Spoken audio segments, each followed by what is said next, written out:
You are listening to Fantha Tracks. Because of the following special program, Wonder Woman and the Incredible Hulk will not be presented this evening.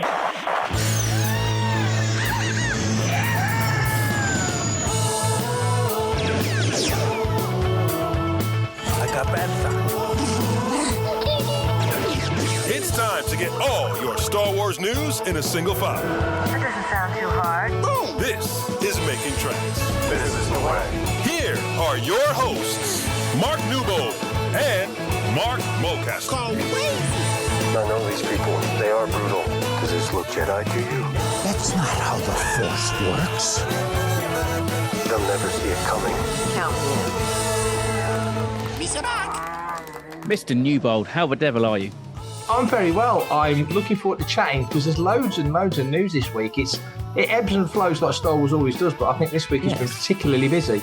Yes, rumours abound, which is positive. Yeah. There's not normally smoke without some sort of fire, so fingers crossed, it's positive. Let's do some news. There's loads of it, and let's get started. Good news for a start. Could Ryan Gosling be heading to the galaxy far, far away? Great rumour that came in. And this is the Hollywood Reporter that reported this. Yeah. Could be a part of Shawn Levy's Star Wars project. It looks like that project's getting up and moving. Obviously, after Levy worked on Deadpool and Wolverine, which was second biggest hit of 2024 after Inside Out 2. Ryan Gosling's a huge name. Lots of stuff that he's been in has been a big hit. I've got to say, last year's Fall Guy should have been a smash. I don't know what went wrong there. Cracking film. Gosling, big name. It's not a normal move for Star Wars to bring in such big names. And I mean, a legit superstar. If he came into the galaxy far, far away, where would you like to see him turn his talents to? What sort of role would you like to see him play? Well, I have this really nagging feeling that if we go back 12 years, there was rumours about Ryan Gosling being considered for the Star Wars sequel trilogy on some role. Kind of vaguely remember that. And at the time, I was just like, no, that can't be. You can't have him in Star Wars. To be honest, maybe it's because I haven't really seen enough of his films back then to really make an informed decision. I still really haven't probably seen enough of his films or paid much attention to him. He's got to be a good guy, hasn't he? Maybe that's the obvious thing. Look, we're in Jod's world now. To be assumed he's coming in as the hero, there's no guarantee. I mean, that's true. Things have been flipped on their head by Skeleton Crew. Yes. They really have. And I don't think people are going to quite appreciate how much for a little while. No, I think, absolutely. I think you're kind of right with that. Maybe that's it. Maybe they do a whole bait and switch. Maybe he's teased as good guy and then actually turns around and stabs us all in the back. I don't know what I'd want to see him as. You know, I know Brian and Paul spoke about it on Good Morning Tatooine, and Brian was convinced that he would come in and be some sort of Jedi, to quote the late Watto. But now, I don't know. I said I think I could see him as a smuggler. I could see him. I see him more as a smuggler. Yeah, with a hot ship. I think in a driver, you know, coming in with a hot ship and that sort of Steve McQueen vibe he's got. I could see that. Totally, totally. This is going to be positive for the post-Skywalker Saga era. Maybe you have to relaunch continuation of this series with slightly bigger names. There's always that risk whereby if the character's not cast well enough, then you kind of go, I can't really see past some of the other characters that actors played. If he comes out wearing a long, fluffy trench coat with no top on, bleached blonde hair. Exactly. Then I'm like, okay, maybe a hard pass on that. Hell, I'm well up for it. I think at this point, let's just see some Star Wars on the big screen. If they really want to do it, if this isn't just like a payday for them, they actually really seriously want to be in a Star Wars for the right reasons, then I say fair play to them. I'm all in for him coming in. If he's invested, he lives with his wife, Eva Mendes, now in Notting Hill, so they've relocated to the UK, so he's in the area. He knows the UK film industry. He's great on press junkets. He's brilliant on chat shows, so he'll promote the heck out of it. Yeah, bring him in and have him play Rilo Ken or something, I don't know, and just give us something interesting to get our teeth into. I totally agree. But I do think it's a slightly different tactic now to bring in a big name like that, because you think if it's Shawn Levy, he's just done Deadpool and Wolverine, that made 1.3 billion, nearly 1.4. And so, not that he wasn't already, but now he's really a made man. He's a made man in the Marvel Universe, just like Favreau was. And now he's coming to the Star Wars Galaxy, just like Favreau did. And he's going to be given a certain amount of carte blanche. So I do think Star Wars fans do kind of have to be prepared for, I know this is going to sound ludicrous, but I'm going to say it, be prepared for a Ryan Reynolds cameo, a Channing Tatum cameo, that sort of stuff. Not overtly nod and wink and so on and so forth like it is in the comedy stuff that Shawn Levy does. But No. I wouldn't be at all surprised if you did see faces like that turn up. And I think that might be something that happens more and more, because if Disney wants to get some traction back under Star Wars, especially as it goes back to the big screen, any tactic, anything is going to help. Absolutely. Deadpool and Wolverine's box office kind of showed that, like, the box office hasn't completely given up on massive mega franchises, but you just need the right vehicle. You need the right thing and the right casting. And let's be fair, they've got film announcements for what's the next couple of Christmases. It's starting to look unlikely they're going to possibly meet them. So we're going to have to start getting their stuff into gear sooner rather than later. True. One more question before we move off this subject. The time period this film's set in, we're thinking more current. And it sounds like, the way the article reads, it sounds like this is a one and done. But I'm just wondering, maybe, if it is a one and done, this is the perfect way to dip your toes into the water of an era like the Old Republic and give him a character that can just rove around and be involved in all sorts of stuff, see all sorts of stuff, lay out the landscape. And also, something that I said in the chat on Good Morning Tatooine yesterday, you could, if you wanted to, launch a Disney Plus TV series set in the same era as, let's say this, Shawn Levy, Ryan Gosling film, and lay out a little bit of the background for what you might see in the film. That you can play one off the other. They've got options now, is what I'm saying. They've got options to build that world so that viewers go in a little bit more armed for what they're going to go and see. Do you think there's the potential that they would put it in a totally new era, or do you think they're going to play it safe and stick it somewhere we kind of already know? Yeah, but I suppose there's always a potential. I just wonder if Acolyte had done better, then maybe that would feel more like a more realistic thing. Maybe what this is a supporting film to, like, the Rey film. Maybe that's an interesting thought. So it's kind of like maybe set in that era. Maybe even there's a Daisy cameo or something, just to kind of link the two together. I mean, hell, it doesn't really matter. It's still so early days. We haven't really got any kind of shape, way, or form to know about it. So the stars are bright as far as I'm concerned. So wherever they want to set it, as long as I guess they land it, it's fine by me. Hello there, you beautiful people. This is Steve Evans, Senior Design Director for Star Wars at Hasbro. And you are listening to, you guessed it, Fantha Tracks. Jeff Snyder, the In-Snyder, has claimed on the Hot Mic podcast that Natalie Portman filmed scenes for season 1, maybe the only season, we don't know, of Obi-Wan Kenobi a couple of years ago. The scenes weren't used. They were not suitable for the flow of the season. She shot them whilst filming Thor: Love and Thunder, and whilst Lucasfilm and Disney have not given any word on whether or not there's any truth in this whatsoever. What a tantalising thought that Natalie Portman was involved in Obi-Wan Kenobi and came back and filmed scenes. Now, we don't know whether she shot scenes as Padme or whether she shot scenes as one of the handmaidens, whether they were set during the time period of Obi-Wan Kenobi between Sith and A New Hope, or whether they were flashback scenes. Could have been a world between worlds moment. We've got no idea at all. But, Mark, Natalie Portman, an actress of her stature, Oscar-winning actress, big name, of all the people involved in the prequel trilogy, she's probably the one that you would say, I'd be hard pushed to see her coming back to a television project unless it was something substantial. And if these rumours are true, she did. She filmed it and they didn't use it. Another quick rumour that kind of ties in with this is that the rumour that she's being courted by Dave Filoni, no less. It's a big claim for Ahsoka Season 2. Now, if there's truth to either or both, that she was used on Obi-Wan Kenobi, wasn't used, now they want to use her for Ahsoka,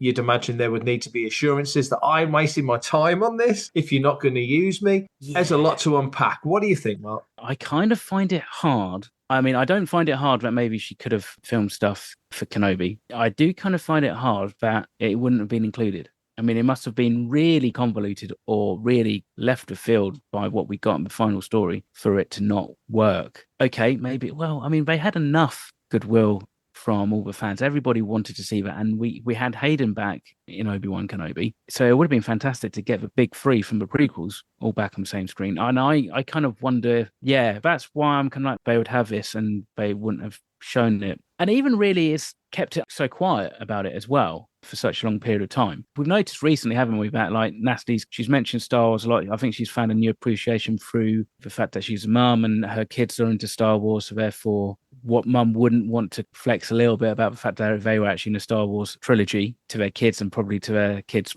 mates and stuff. So it makes sense, actually, given that slightly strained relationship. It wasn't strained, but there was something slightly odd about the dynamics between Padme and Ahsoka in the Clone Wars. In that series, you kind of had the big three, which was really Ahsoka, Anakin, and Obi-Wan. And Padme was slightly on the periphery, wasn't she? I could see that have been absolutely freaking fascinating for an Ahsoka season 2. To get something like that in, you know, we've already had Hayden back for Ahsoka. Let's just double down. Let's have a whole episode of Ahsoka where it's basically set in the Clone Wars. Ahsoka, Padme talking about men bagging on Anakin. Wow, I'm glad you're not pitching ideas for new Star Wars projects, but I totally get what you're saying. One of the criticisms with the sequel trilogy was that we never had Han, Luke, and Leia together. And the big three of the prequel trilogy on big screen, obviously, you've very succinctly put where they were in the animated Clone Wars, but on the big screen, it was Ben, Anakin, and Padme. Yeah. And if there's any truth to this, Ewan's already come back and made Obi-Wan Kenobi. If there was ever the chance to bring Padme into Ahsoka, then you feel like you would want to do it with the big three. If you could do it, you would want to do it. Going back to Obi-Wan Kenobi, there was no world between worlds in Obi-Wan Kenobi. No. That wasn't a construct that was in that particular show. It was obviously kept for a Filoni project. So that's not an option for that. You would imagine that's not something they would have gone with. How would it have fit? Doesn't feel like it would work. Yeah. It didn't feel like a Ben thing particularly.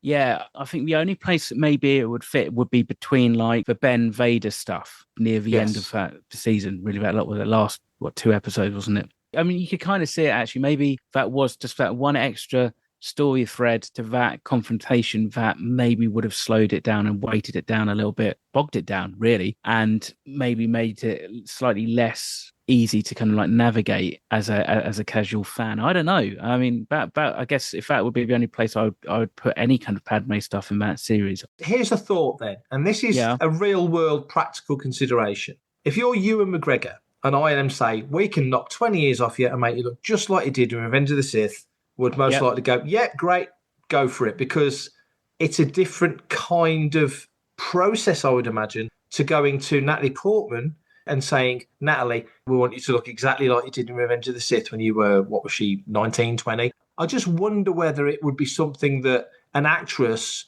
would be gung-ho, all in for doing, or whether or not if they came to her and said, we want you to come back into a Star Wars project. Okay. Playing Padme? No, actually not playing Padme. We want you to play Sabe. We want you to play one of the other handmaidens. Yeah, I'll be honest, that first viewing, I was like, what the what? Yeah. I just wasn't expecting it. And the thing is, it didn't feel like it was that obviously signposted back then. No. You know, I mean, it took a couple more watches and I'm like, okay, yeah, right, now, okay, so that's Nat, and that's Kira. That's Kira. Yeah, I mean, I suppose that's one thing. I mean, to be fair, I mean, Natalie Portman, like I said, she's 43 at the moment, same age as me. I'm sure she's going to love me telling people that. In fact, she's 2 months and 9 days older than me. I mean, it's how you approach it. It's like, well, look, we want to do a flashback scene with Padme set 20 years ago. And I'm sure even if, I'm sure obviously they would have to have further discussions, but you kind of think that she'd be like, okay, she would probably be aware of like the kind of techniques and processes. So she's probably going to be like, okay, are they going to de-age me? Or she might even go, oh, okay, but I don't look 20 years old now. Just Googling some photos of Natalie Portman whilst you were rambling, and she looks fantastic for her age. And yeah, you might even just be able to get away with some really decent makeup and even a little bit of fairly straightforward cosmetic enhancement we can do in the grade. You wouldn't necessarily need to do a full VFX pass, I don't think, with Natalie. I mean, I'm probably doing a disservice. I mean, look at Thor Love and Thunder. I mean, look how she built herself up for that. She looked phenomenal in that film. If she's prepared to do that, then... But then they didn't de-age Hayden, did they? You could tell. But we did talk about that on reaction chats, as we called it back then, because... I think we said that scene felt more like it was a memory than a flashback. And so if you're remembering things, you don't automatically see it as it was. You see it as you remember it. So I think we kind of justified them doing that to a degree. Yeah. If Natalie Portman glided onto Disney Plus screens as Padme, I think we'd all be over the moon. I'm sure, there will be people who nitpick and that, but that's kind of what Star Wars fans do. But whether or not you're actually then taken out of it because you're not seeing a 20-something Natalie Portman and you're seeing a 40-something Natalie Portman, if that's your one thing that you criticize about that episode, well then shame on you, imaginary viewer. Shame on you. Hey, this is Daniel Jose Older, and you are listening to Fantha Tracks. We may have movement on the new Jedi Order project that Daisy Ridley has been saying is coming imminently. The film, set 50 years after the events of Rise of Skywalker, is set to see Daisy return as Rey, and it has so far had quite a list of writers come on board. We've had Stephen Knight, Damon Lindelof, and Justin Britt Gibson had their go at it, and now the guy behind Ocean's 12 and The Bourne Ultimatum, George Nolfi, has come onto the project. We don't know where we are with this. We don't know whether there's a story that they're working from, whether it's all kicking off fresh.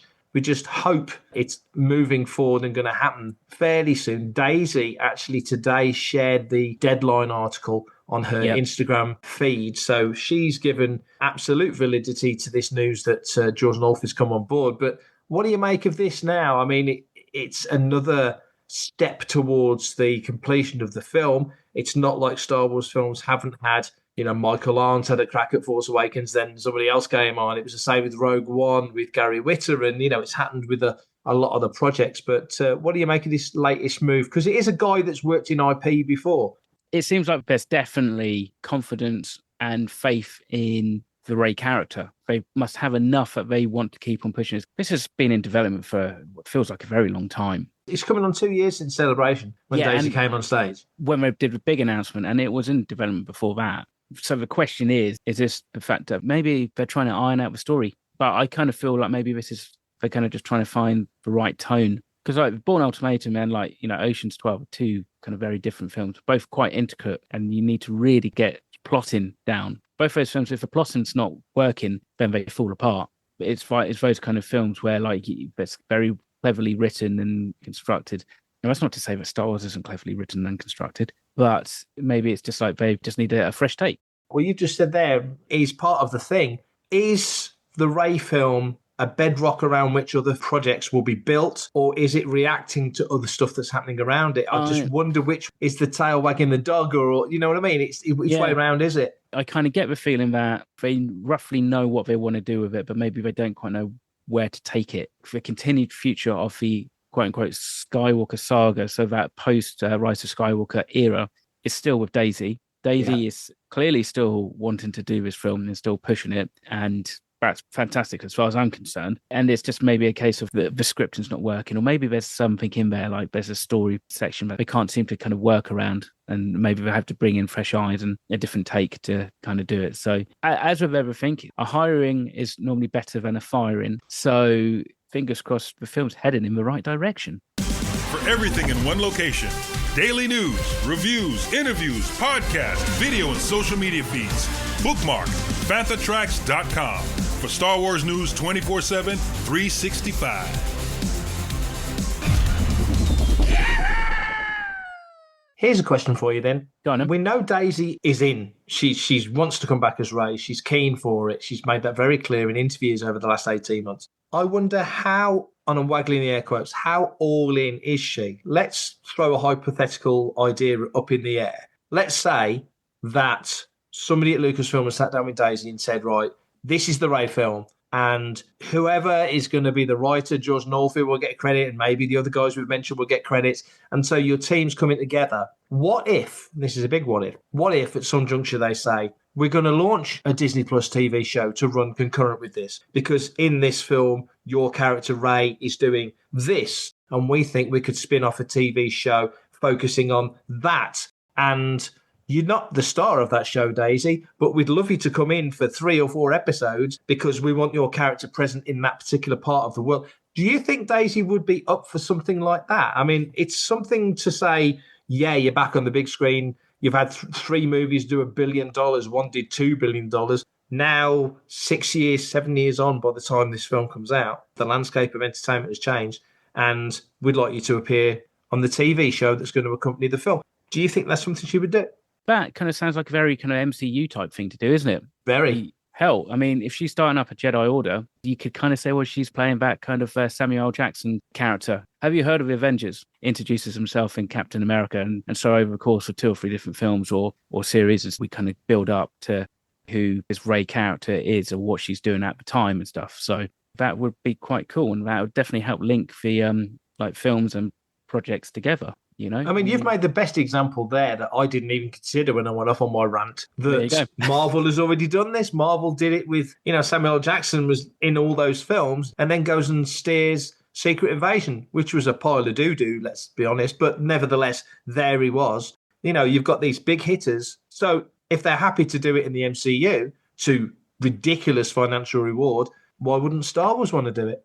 Especially if it's a case of we're having to delay the actual Rey film, the new Jedi Order film, because of developmental reasons. They know roughly enough that they could plonk her in, maybe the Shawn Levy film for a little spell, like a post-credit cameo, even though Star Wars doesn't do that, really. And just enough so that when everybody at the end of the film isn't actually talking about Ryan Gosling, we're going, oh my God, Daisy's back. Isn't that a bit like the end of Andor season 1, though? And the very last thing after the credits is the shot of all the bits you've been watching them build on, like Ena 5, coalesce into the freaking Death Star. Yep. It's that kind of moment, isn't it? So, yeah, totally.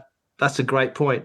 But it's good news. The project's moving forward. There is forward momentum on this project. It does seem like it will come out, obviously, after Mando and Grogu, which is out next year. It sounds like the Shawn Levy project's moving forward. It sounds like the James Mangold project's moving forward. So where we stand at the moment, the Daisy film, right now, it could be near as damn it 15 years since The Rise of Skywalker, the way it's going. Hi, this is Michael Kogi, and you're listening to Fantha Tracks.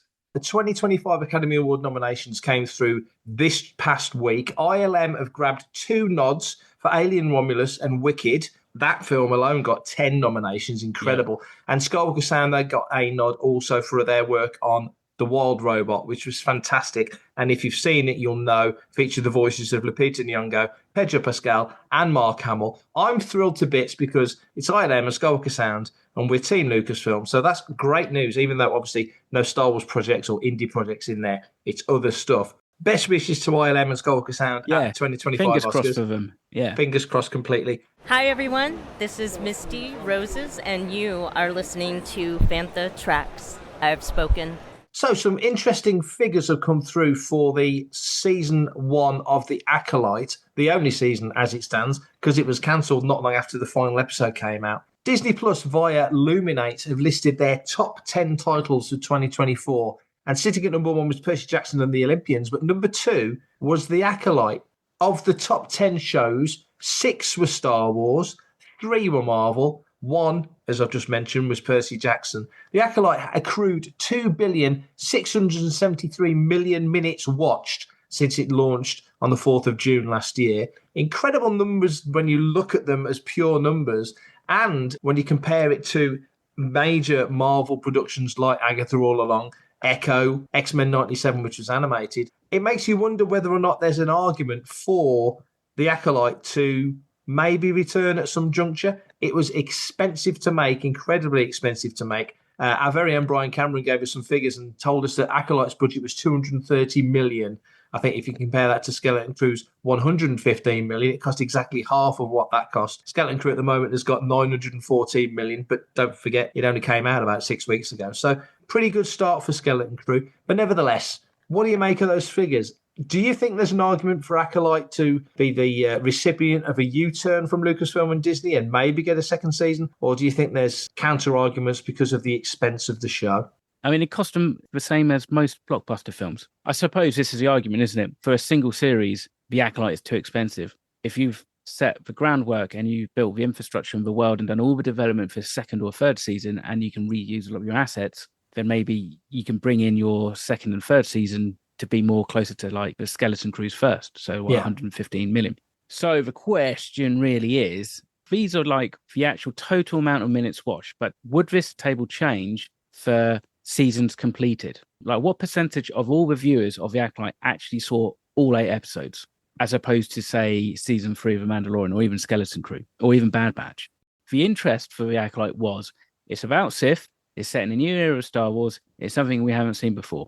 So a lot of people are going to go, I'm going to give this a watch because it's Star Wars. I like Star Wars and it's new Star Wars in a different era that we've not seen before. And it's Sith. Sith are cool. Great. I'm going to watch this. So if you get all of your viewership to do that, but then they actually stop watching after a second episode. So I don't think this necessarily tells a whole story. No, it's a tricky one because those numbers are dependent on when the show launched. So Percy Jackson actually came out in December of 23. and those figures go up to the 31st of December 24. So Percy Jackson had a year and a bit to accrue those numbers. Acolyte didn't come out till June, so those are the numbers from June. But I take your point, they are all kind of skewed. But when you look at the list, sure, Percy Jackson did great numbers. Budget-wise, again, going back to our dear Mr. Cameron, he made a very good point. He said the other shows that surround the Acolyte, which is Percy Jackson, Echo, Agatha All Along, X-Men 97, and The Bad Batch, had a combined budget of 242 million and a combined minutes viewed of 9.25 billion. By comparison, the Acolyte's budget was 230 million, only 12 million less, but only accrued 2.67 billion minutes. Go. So 3 times less viewing for the same budget. There you go. And that's what it's going to come down to, isn't it? It's going to be the bottom line. I mean, the one thing that we need to kind of think about is we're now in 2025. Obviously, this is from December 29th, 23 to December 31st, 2024. Yeah. And season 1 of The Mandalorian is still raking in the minutes. It's in 10th position. But this is a series that is now 5 years old. And everything else came out pretty much in that year. So say what you will about the rest of the Star Wars series, but season 1 of The Mandalorian holds its own. And you think there, like, okay, so it's done, 693 million minutes. And that cost, I think, at the time was reported, $110 million.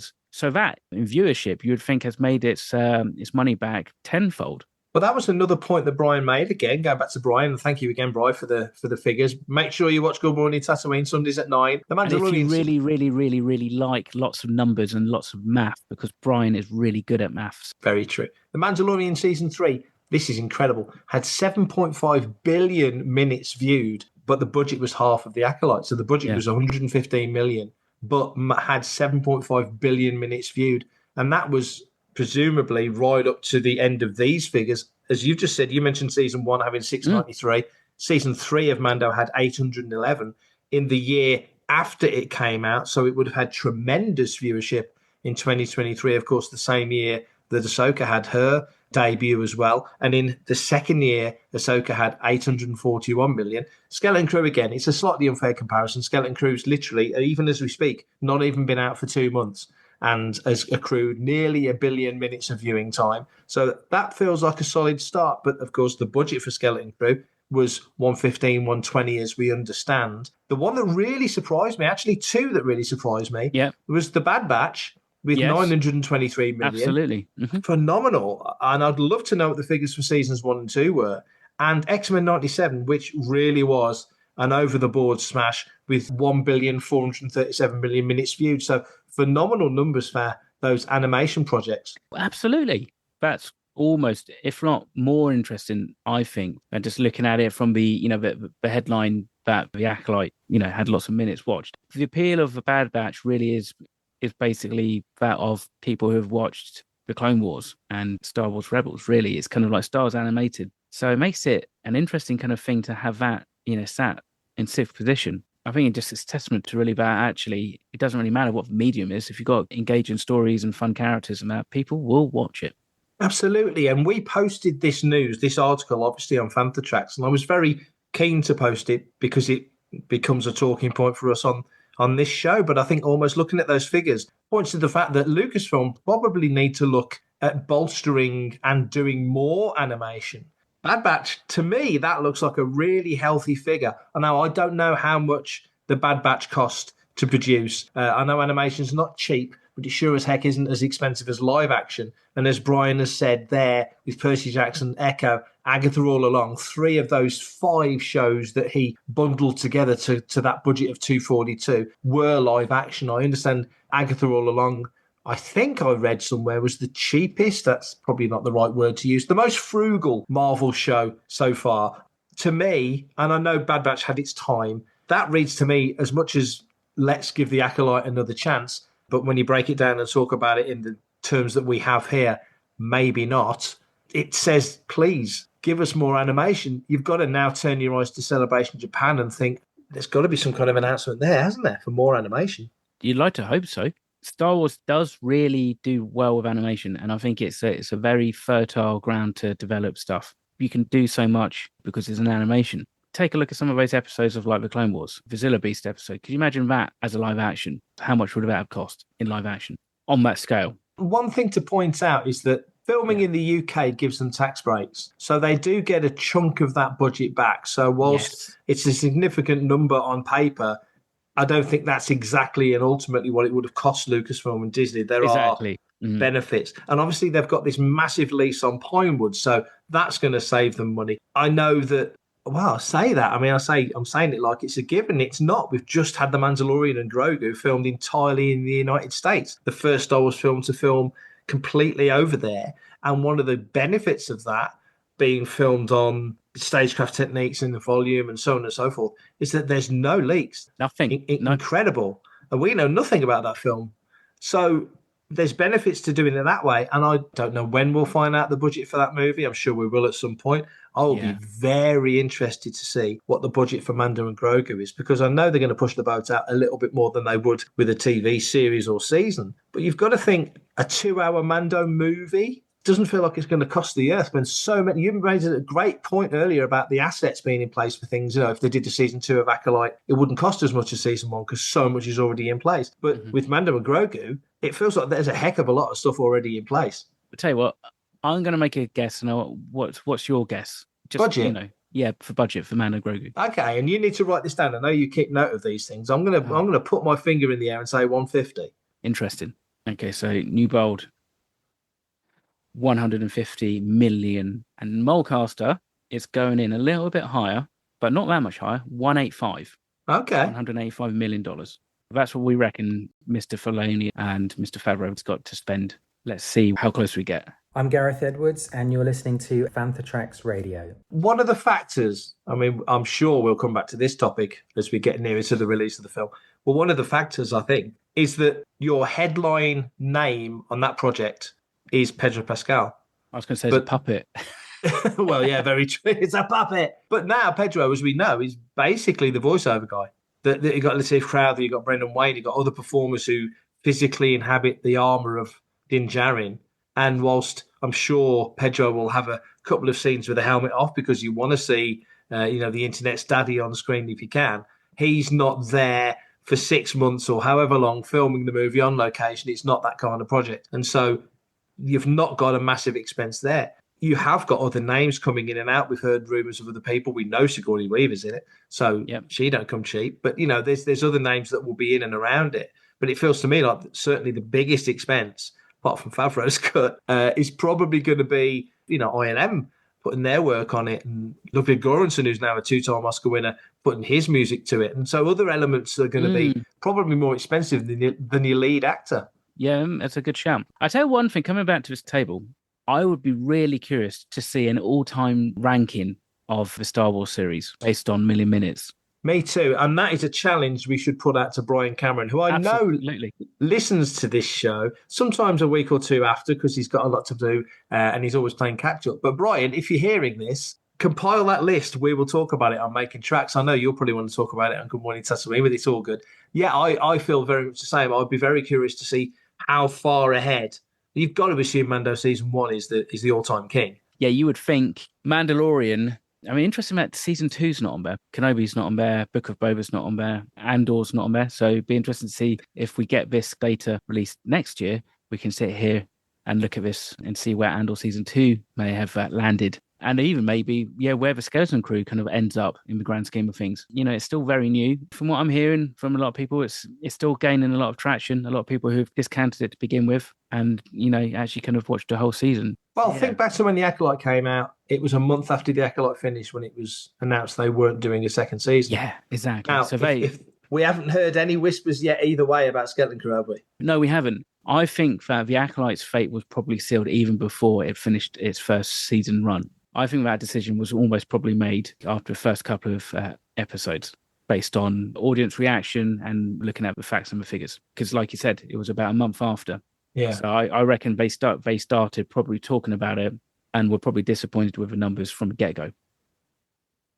My good friend, Mr. Mark Newbold, has just told me that we've finished all the news. We have completed Star Wars. There is one thing remaining. Oh, yes. There is a retraction that needs to be, I suppose, published, given out, or an apology. An apology, Mark. It's an apology. I think it is an apology, yes. Yeah. So you need to beg.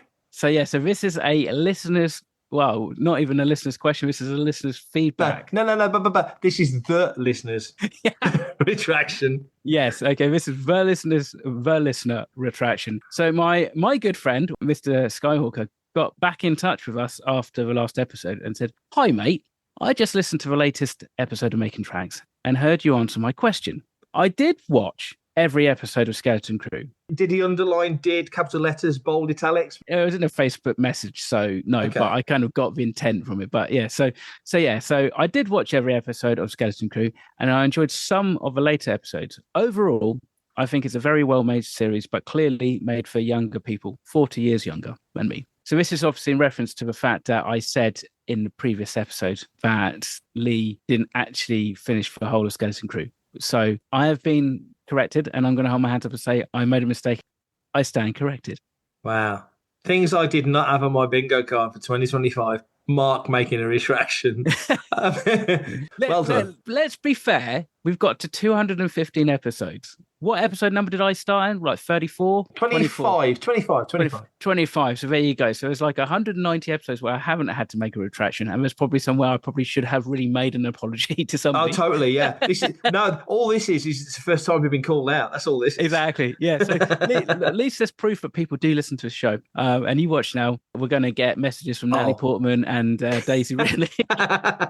They're very welcome. Mark will offer full apologies and retractions. He's very good at it. I mean, if Daisy wants to message me on Facebook, she's more than welcome to. However, if Natalie, if she wants to reach out to us via email and either send us her thoughts and opinions on what we said in this week's episode or a listener's question, then Mr. Newbold can tell you how you can do it. Yeah, you need to tune in next week, everyone, for me to make my retraction about everything I've said about Natalie this episode. But in the meantime, here's how you can get in touch. Email radio@fanthatracks.com. Head to links.fanthatracks.com for links to our social media feeds, Fantha Tracks TV and Fantha Tracks Radio. Thanks to James Semple for the Fantha Tracks intro, Blues Harvest for our Making Tracks opening music, and Mark Daniel and Vanessa Marshall for our voiceovers. New episodes drop Tuesdays and Fridays at 7 o'clock UK time. Our weekly news show, Good Morning Tatooine, goes live Sundays at 9 o'clock UK time on Facebook and YouTube. And remember, Fantha Tracks is absolutely free, so it costs nothing to stay updated on all the latest Star Wars news. And that's me done for this episode, and probably for the rest of time. Exactly. You've just been cancelled. No more work for you, my friend. Let's find out how that goes next week. So, as always, make sure that you listen to the rest of the amazing output that Fantha TV and radio, and of course the news sites have to offer, especially the news sites, because I tell you what, it is an English lesson reading some of these articles. Until next week, stay safe, take care, and may the Force be with you. Coming up next on Fantha Tracks Radio, it's another episode of Making Tracks. Sponsored by Grammarly.